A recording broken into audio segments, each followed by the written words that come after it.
सुजानपुर के विधायक एवं कांग्रेस पार्टी के कार्यकर्ता अध्यक्ष जिंदर राणा ने होटल हमीर में प्रेस वार्ता के दौरान कहा कि आगामी समय में बीजेपी के नेता कांग्रेस पार्टी में शामिल होंगे।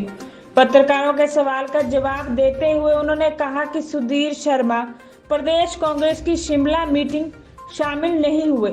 उनकी अपनी निजी व्यवस्था हो सकती है, हर नेता का मीटिंग में पहुंचना संभव नहीं होता। उन्होंने कहा कि जल्द ही बीजेपी के बड़े नेता कांग्रेस पार्टी में शामिल होंगे। सुजानपुर से अश्विनी कुमार चौधरी की रिपोर्ट। ये तो समय बताएगा।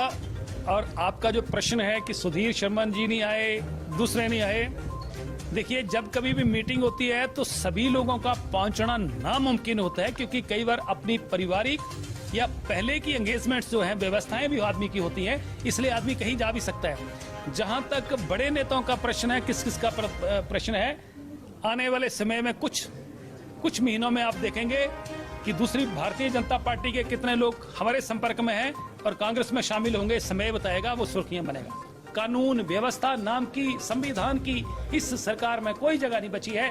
इसलिए जो बाई इलेक्शन हुए हैं उसमें प्रदेश की जनता ने जनादेश दे दिया है, संदेश दे दिया है कि सरकार जो अपना बोरिया बिस्तरा गोल कर ले। और मैं एक और कहना चाहता हूं कि आज प्रदेश का नौजवान जो है परेशान है, आज प्रदेश की गृहिणियां महिलाएं परेशान है महंगाई से, आज प्रदेश में कर्मचारी तंग है, आज प्रदेश का जो पेंशनर है वो इसलिए तंग है कि पेंशनर जो है उनको न्यू पे स्केल के हिसाब से पेंशन नहीं दी गई। कर्मचारियों को दी गई, पर जो पेंशनर है, जिसको सीनियर सिटीजन है, जिनको सबसे बड़ी जरूरत है, उनको पेंशन न्यू पे के हिसाब से नहीं दी गई।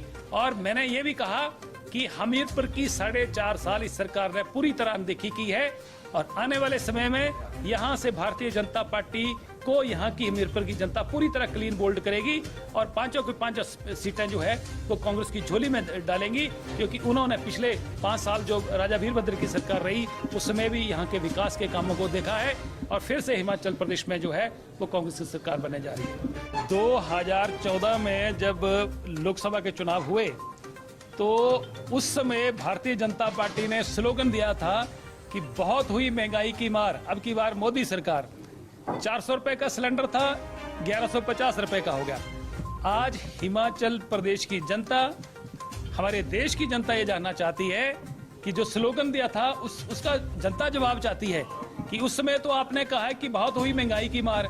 मैं सिलेंडर की बात कर रहा हूं, मैं पेट्रोल की बात कर रहा हूं, मैं डीजल की बात कर रहा हूं, मैं खाने पीने की चीजों के दाम की बात कर रहा हूं।